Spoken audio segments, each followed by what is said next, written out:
Thanks for coming. I wouldn't have.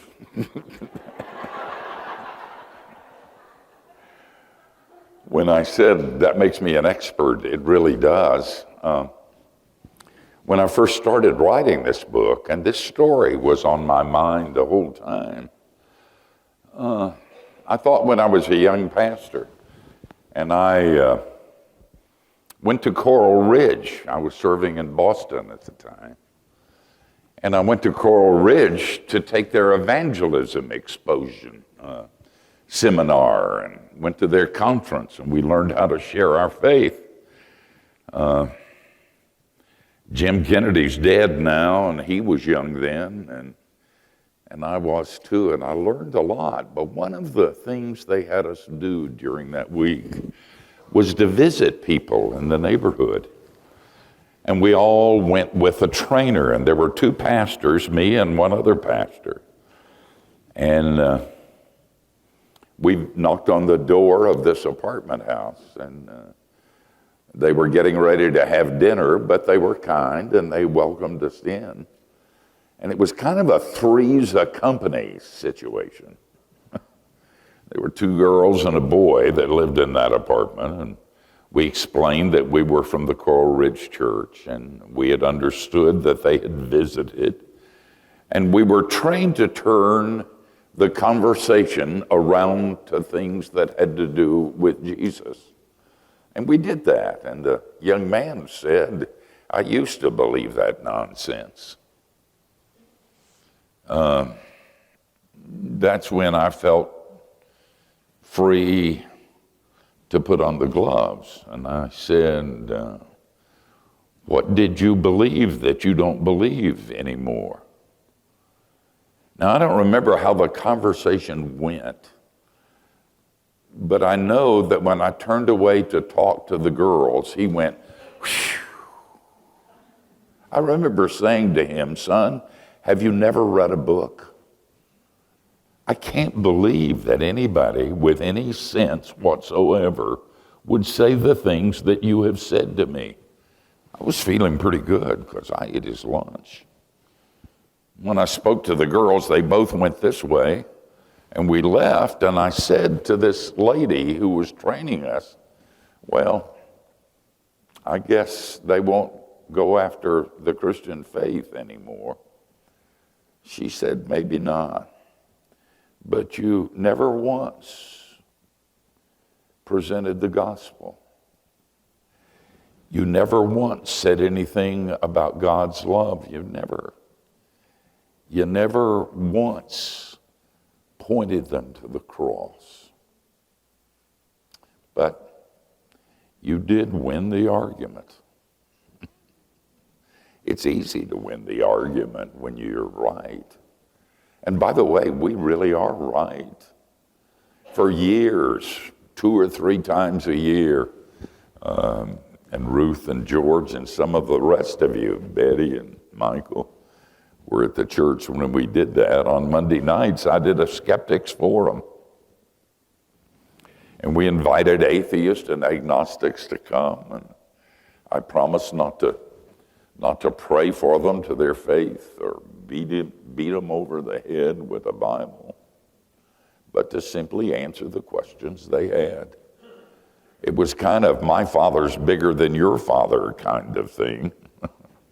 We had so many new Christians in that church, and their boyfriends and their husbands and their girlfriends and their wives were threatened with their newfound faith. And so they made really dumb comments. Like, how could a good God let so many bad things happen in the world? And so we trained them to say to the boyfriend, girlfriend, husband, wife, I'm new at this. I have no earthly idea. But my pastor's smart. Smarter than you. And he meets with people like you on Monday night. And if you really want to know, and you're not just stirring up an argument to make me feel bad, you'll go on Monday nights. So we even printed up invitations, and they came. And those were interesting evenings. It was really hard. We have this idea that pagans are smart and they read and they thought through the issues. That's a lie. It's just not true. They don't know what they're talking about. They really haven't read many books. They really don't know. And so if you're right, and I tried to be gentle because I was older by then, I tried to be gentle. So I was a little bit better, and a lot of them became Christians. I remember the guy who didn't have a hand, a counselor in the public school system, who stuck that stump up in the air, and he said, "Reverend, where the hell was your God when this happened?"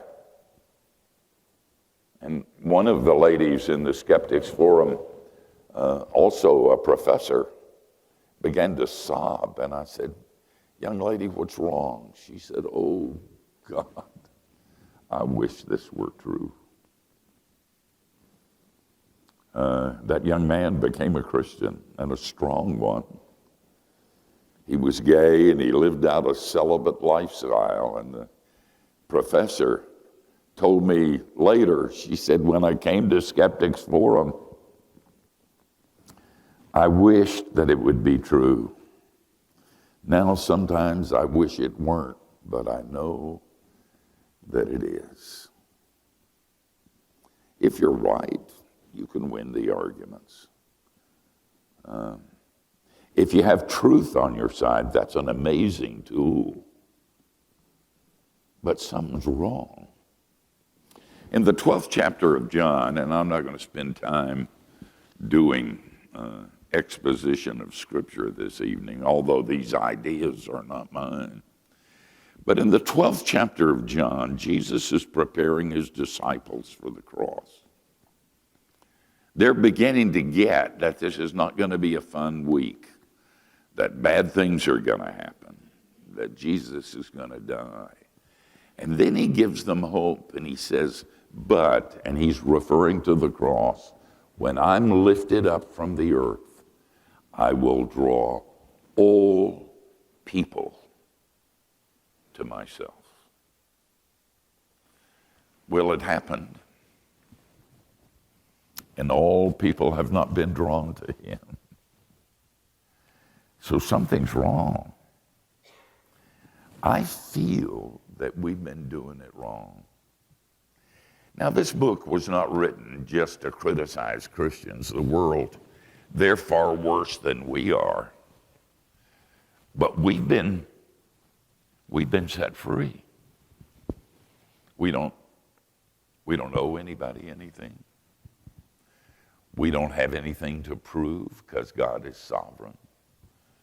When we joined this club, we knew it was for people who weren't qualified, so we don't have to pretend to be good. We don't have to pretend to be smart. We can say anything, do anything, and go anywhere we want and know that we're protected and we're loved and we're backed by the King of Kings. That ought to make us dangerous, but it hasn't. It's made us boring. There's a chapter in the book called, and what I'm going to do is go over some of the chapters, tell you a little bit about them. When I lose you, then we'll end this thing and we'll go get some cake.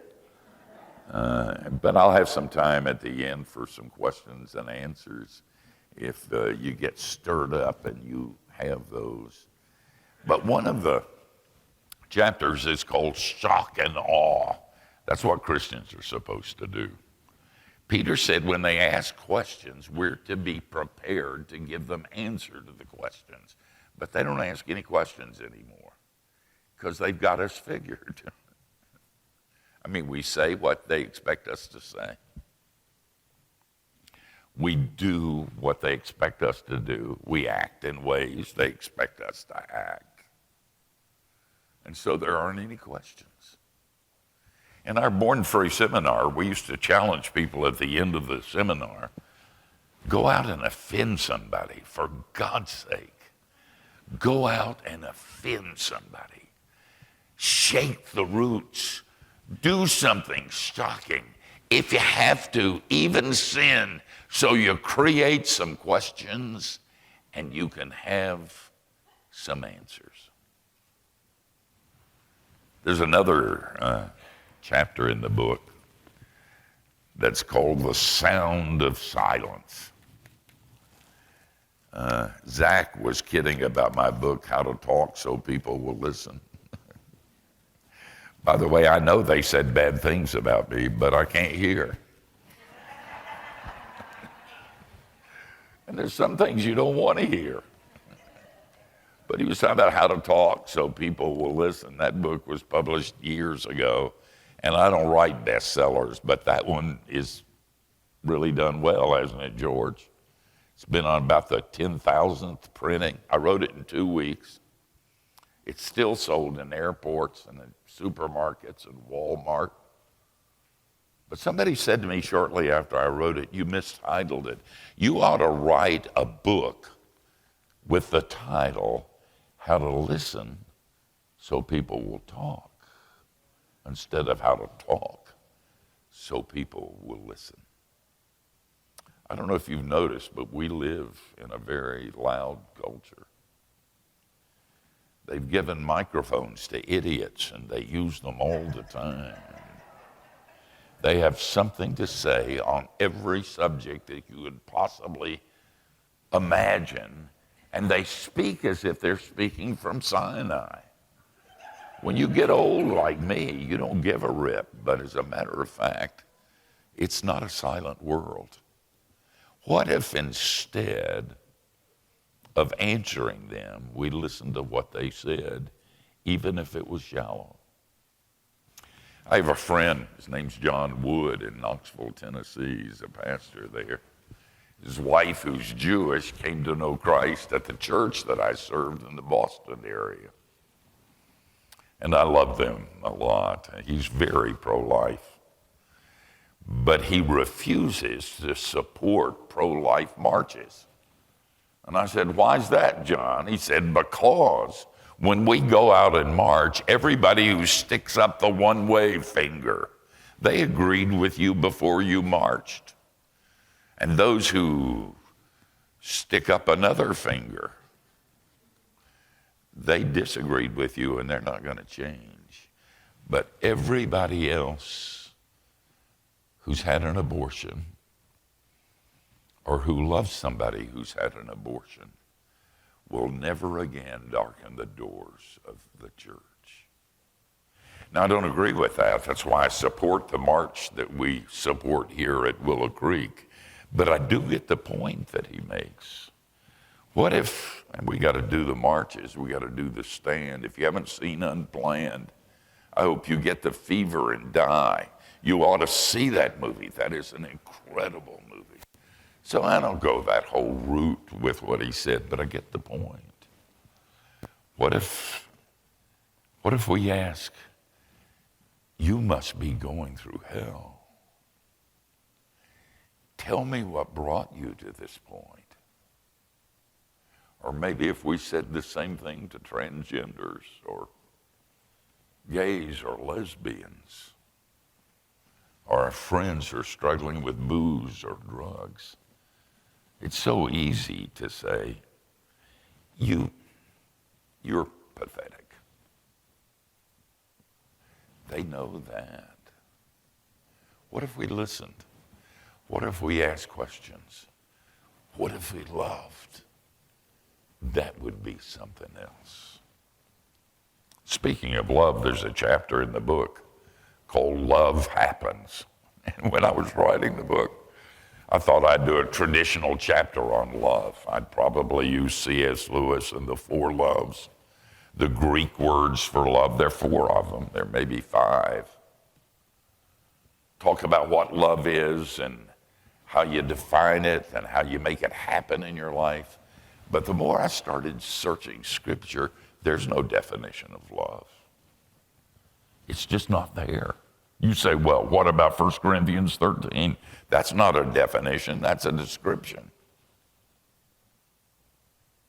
And so I started thinking about Paul Stevens, the Supreme Court justice, who was asked about pornography. He said, I can't define it, but I know it when I see it. And I got to thinking about love. I really can't define it. I don't know what it is. I've written books on it. The Lord knows I've preached 1,000 sermons on it. I've teach seminary classes on it, and I don't even know what it is. But when I'm loved, I know it.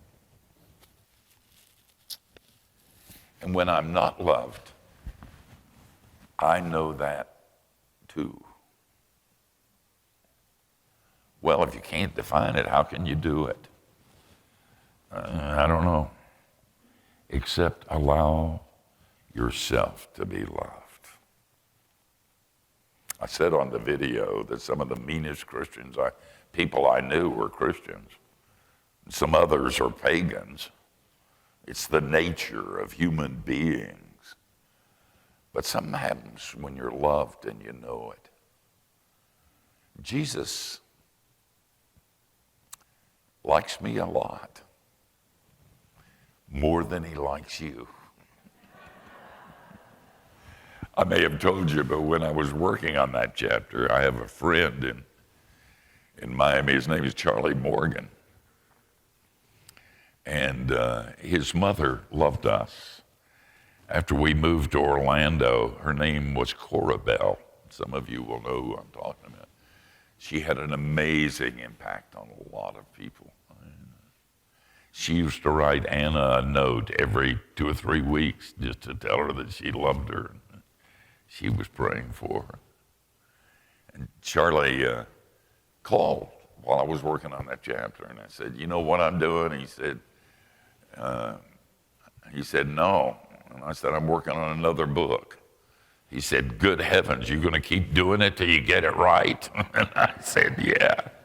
And I'm working on a chapter on love, and I'm trying to figure out what it was. And I finally decided that I can't define it, but I know it when I see it. And that Jesus likes me a lot, more than he likes you. And Charlie started laughing. Let me tell you a story he told me. His mother had died a couple of years before. And he said at the funeral, a lady came up to me and said, I loved your mother. We were best friends. For years, we prayed together and we loved each other, and we were best friends. And Charlie thought that was a nice thing to say. And 5 minutes later, another woman came up and said the same thing to him. Oh, I'm going to miss your mother. We were best friends. We prayed together and we loved each other. And Charlie said, wow. And within 10 minutes, somebody else came up to him and said the same thing. He said, before the evening was over, a bunch of people had told me that they were the best friend of my mother. And then I thought about kids who fight. I'm mom's favorite. And my brother would say, no, I'm mom's favorite.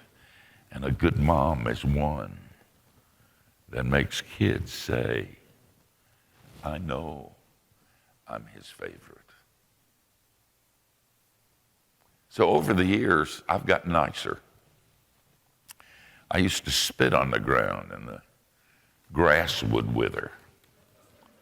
Dave O'Dowd said to me one time, restrain your anger, Steve. And I said, Dave, you're looking at more restrained anger right now than you will ever. But I'm old.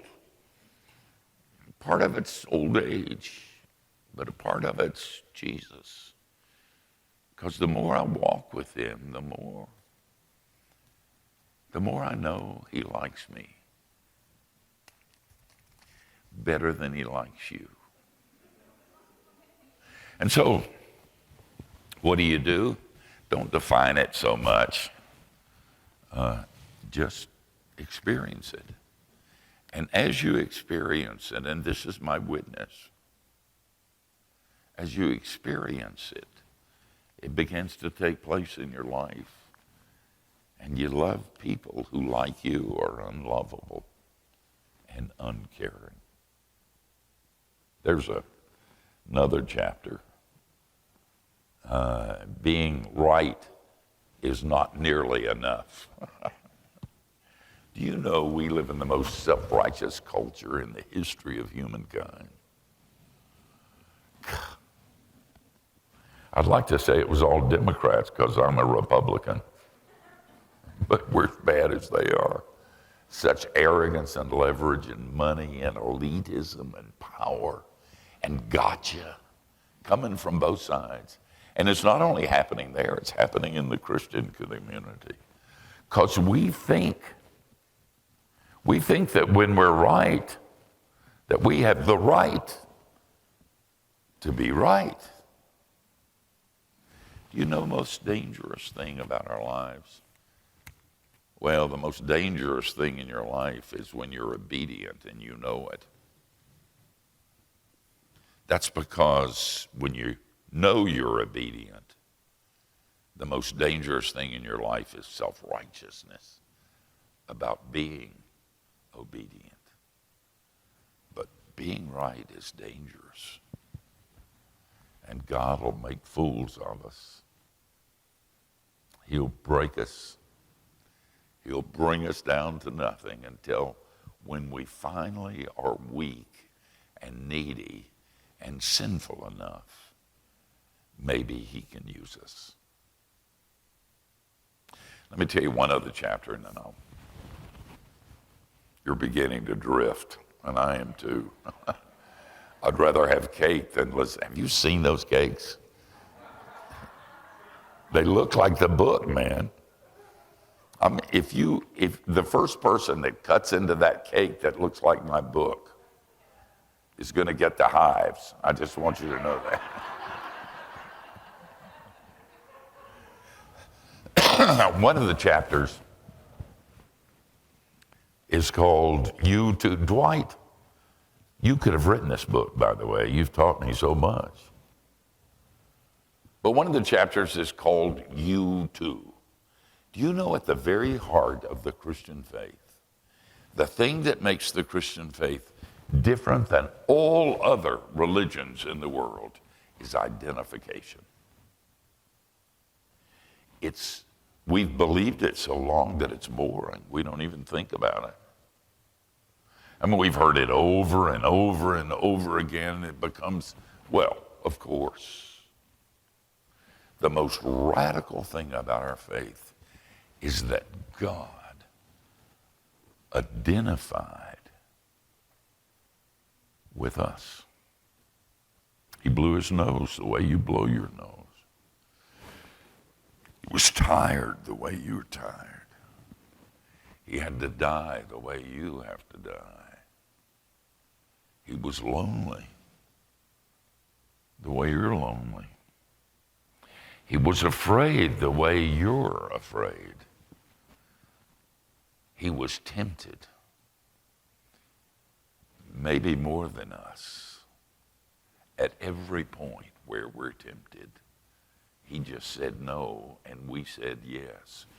But the principle of identification is amazing. And that's where our witness is. We're to take that principle and make it happen in the world. Listen, people are always coming to me and saying, you know, the church is filled with hypocrites. And I always say, you don't know nothing. You have no idea. I was hurt in the church. I'm never going back. Let me tell you stories. You don't know nothing about getting hurt. I was rejected. Yeah, you ought to see the letters I get from church people. I'm not going to be a part of that bunch because they're bad. And I always say they're a lot worse than you think you are. And we are, than you think they are. And we are. I really, they come up with those surveys about how Christians get we have the same rate of divorce as pagans, and we go to jail about the same rate as pagans, and they love to wave it in my face, and I go, duh. That's what it's about. And until your witness solicits from unbelievers, you too? They won't listen. They really won't. I taught a course at the seminary for D-Min students one time. It's called Communicating to Postmoderns. I spent a lot of time analyzing the whole cultural shift that has taken place in America and around the world, in fact. And some of it's really negative, some of it's really bad. We've all felt, and the preachers have all preached sermons against it, that it was a negative thing. But I don't think so. I think it's a positive thing. We don't have any power anymore. Politicians don't have to go to our churches to get elected anymore. In fact, in some places, that'll keep them from getting elected. We don't have the money anymore. We're trying to pay off this building. The rich folks go somewhere else. We don't have the power anymore. Used to be we had a path to Washington, and it's maybe a little bit better now, but it's still a problem. The senators and the representatives' offices are not opened up to us the way they used to. There was a time, and I can remember this, when the sermons of pastors in the community were printed in the newspapers of the community. When was the last time you saw that? We've lost it all. That's bad. No. That's good. Because Jesus said, my power is made perfect in weakness. And once we're sinful enough and needy enough and afraid enough and empty enough and weak enough, then what I wish for in that book will start taking place. I really do care, by the way. I didn't always. I said, one time at a large church, I opened a sermon by saying millions of people are going to hell and I don't give a rip. And I meant it. I mean, I have friends who stand in malls and cry over the lost people that are there in the malls. I don't do that. I don't even know their names. I don't know the names of their kids. I don't know where they go. It's hard to work up a lot of compassion for somebody you never met. But when I said it to that congregation, I said, I'm not bragging, I'm confessing. And I'm repenting, and I'm asking that Jesus will change my heart. That's been years ago. And gradually he's been doing that. I can't say I shed a lot of tears, but I do sometimes. Sometimes I look at the confusion and the darkness of our culture. Man, we're going in the wrong direction. I look at the people who are afraid to ask questions because they think there aren't any answers. And I'm so sad. And that's why I wrote this book. Oh, don't you hate it when a preacher finishes and then thinks of something else? Nothing worse. I've got my code, I'm ready to go. And then he adds 3 points to that. But there is a chapter on watered down wine. Justin said that watered down wine won't give you a buzz. That's true. And watered down truth won't heal a broken heart either. And so in the midst of our love and our you too actions and our being open and vulnerable, not having to hide stuff and pretend about stuff, We don't have anything to lose. We don't have to win arguments. We really don't. We gotta show in the midst of all of that, don't ever compromise the truth. That's what the liberals theologically have done. They've taken wine and watered it down until it doesn't give a buzz anymore. Somebody said at a wedding, Jesus liked weddings, and he turned water into wine. And at this wedding, he's giving you a wine. For God's sake, don't turn it back into water. Don't ever back off. Don't ever change the truth.